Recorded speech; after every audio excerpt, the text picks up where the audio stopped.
UConn headed to the Sweet 16 in both the men's and women's brackets after the women knocked off Syracuse tonight, but it wasn't easy. The Huskies had to hold off the Orange from a late comeback to hang on to the win. A live report from Stores coming your way.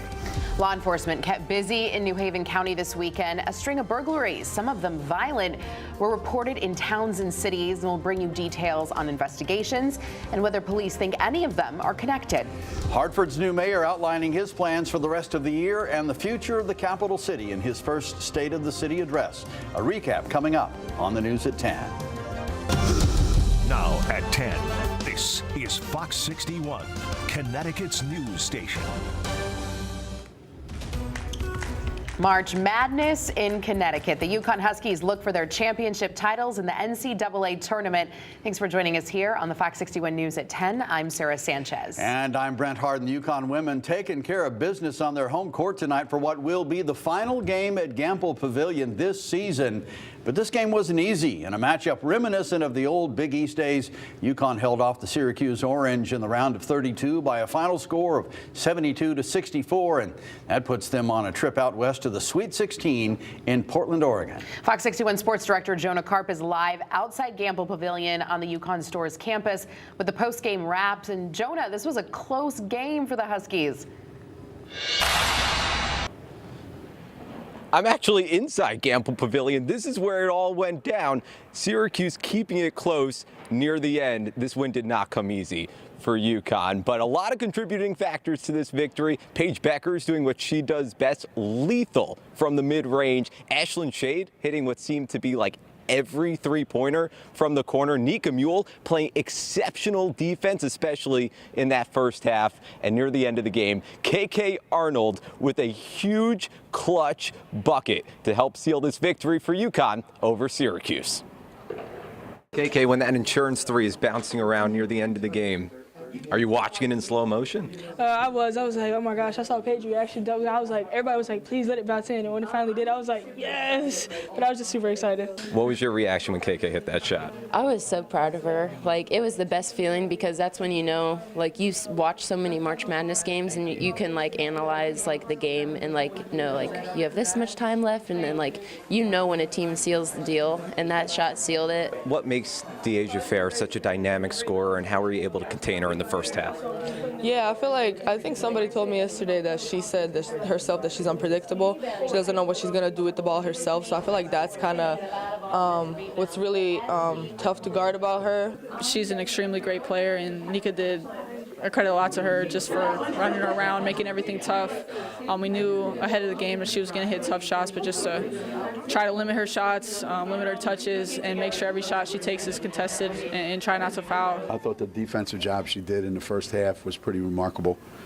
Not an easy assignment. To be UConn's all-time assist leader, what does that mean to you? I don't know. I feel like, to me, the most special part about that is the fact that nobody expected me to do it when I came here. I surely didn't expect myself to do it, and to have people around me, to have coach, to have all my teammates from my freshman year to now to, believe in me and give me that trust. And I always say, you need two people for an assist. What has sharing this Gamble Pavilion floor with Nika and Aaliyah meant to you these last 4 years? It's meant everything to me. Ever since we came in as freshmen, we just built such a bond and a sisterhood within each other that we would do anything for each other. This is a relationship that we're going to cherish for the rest of our lives. To being able to handle anything that comes our way, that's pretty remarkable for this group. I'm really proud of them. So UConn moves on to the Sweet 16 like clockwork, guys. 30 straight trips to the Sweet 16 for Gino Auriemma and company. Truly remarkable. Next stop for the Huskies, Portland. Guys?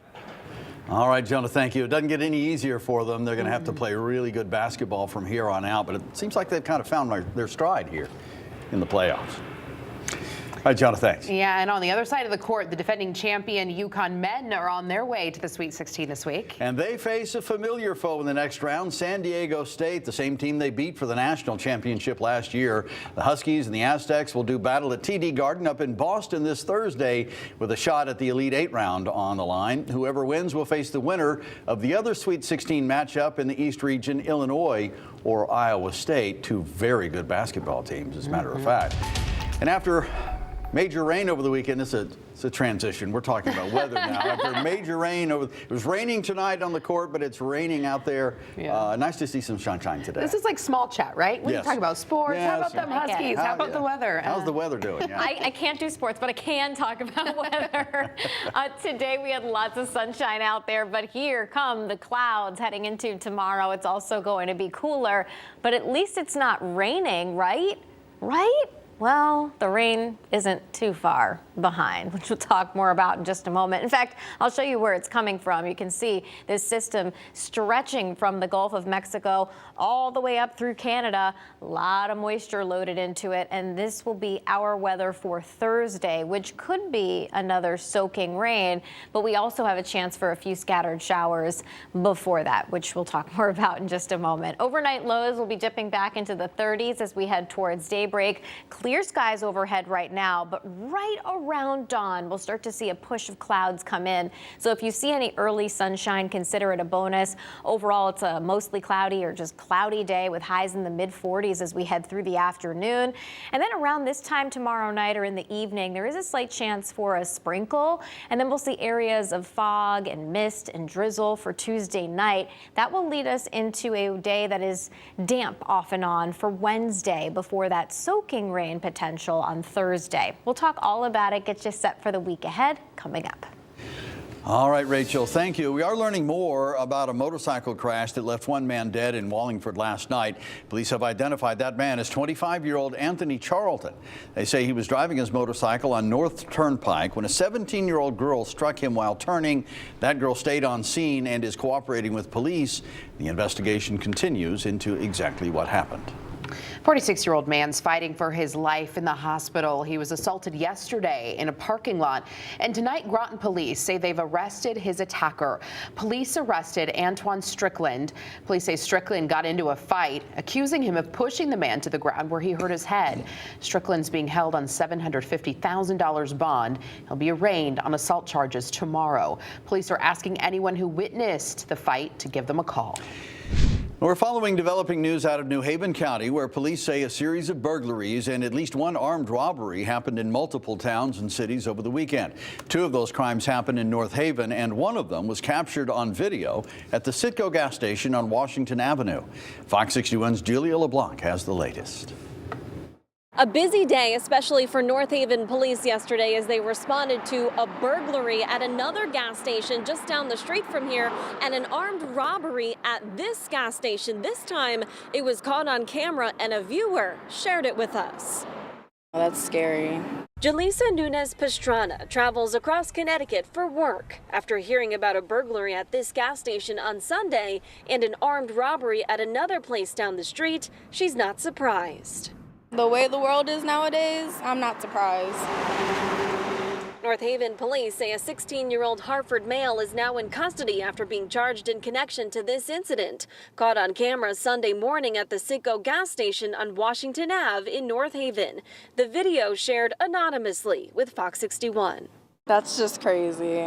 They need to do better. Police say it was around 5:30 in the morning when 4 people pulled up to the gas station and went inside. One of them approached the employee with a gun. After a brief struggle, police say one round was fired, but nobody got hurt. Moments later, the video shows the employee chasing the suspects out of the store with a gun in their hand.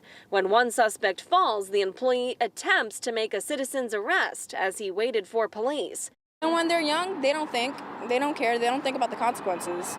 Hours earlier, just before 1 a.m., in an unrelated incident happening minutes away on State Street, police say another group of 4 people wearing masks burglarized this mobile gas station. Police say they smashed the front glass, took over $2,000 worth of cigarettes and 2 cash registers before leaving in a stolen car out of Manchester. Customers like Michael Maddie are horrified by these troubling trends. I guess that's what the kids, they go around hitting all these gas stations because they know they got a lot of cigarettes. Police say the suspects in this burglary are connected to 2 others in Hamden, 2 in Orange, and 1 in West Haven. That's terrible because it's heart-wrenching for these people here that run the station, and it's scary for them too. Now, we did attempt to speak with an employee at this Sicko gas station. They referred us to their corporate office, and we have not heard back. Now, if you have any information on the other suspects in the video, you're asked to reach out to police. We are in North Haven. Julia LeBlanc, Fox 61, Connecticut's news station. New at 10, a truck barrels into the side of a building, seriously damaging the storefront of a convenience store. Take a look here. This is the Speedy Mart on Meadowside Road in Milford. Fire officials tell Fox 61 the crash happened just before 12:30 this afternoon. 2 cars crashed in the road, which sent the truck into the building. 1 person was hurt. The store is now considered unsafe structurally. Now, following repeated cases of offensive vandalism on campus, UConn students in the Ukrainian Students Association met with Senator Richard Blumenthal to discuss the problem. The students are calling the vandalism an act of hate stemming from the ongoing war between Russia and Ukraine. Over the course of this year, the group's flag vigil event was targeted and Ukrainian ribbons throughout campus have been destroyed. Senator Blumenthal says these acts need to be condemned. But here at UConn, there is a fight to spare you the additional pressure and intimidation and threats. I will continue to condemn it. I hope the university will condemn it. I hope everybody in Connecticut and the country will condemn it.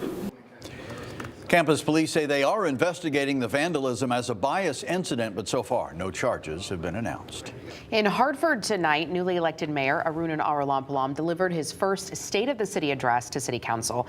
He covered a wide range of issues, everything from the city's proposed budget to bringing new businesses in and ideas on how to bring residents together.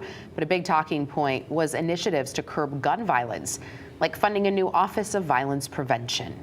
Our office will focus on getting smart on crime by identifying those who are most likely to become victims of or perpetrators and using all of our resources to interrupt cycles of violence to stop crimes before they happen. Arulampalam says his administration will focus on fixing housing issues. He cited new programs he's launched to hold landlords accountable for negligence and steep rental fees. His proposed budget totals $623 million, just under a 1% increase from last year. There will be a public hearing on the proposal next month.